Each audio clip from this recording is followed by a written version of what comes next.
فحملته فانتبذت به مكانا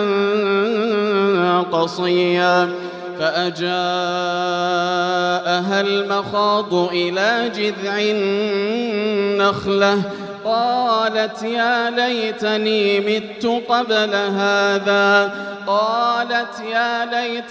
مت قبل هذا وكنت نسيا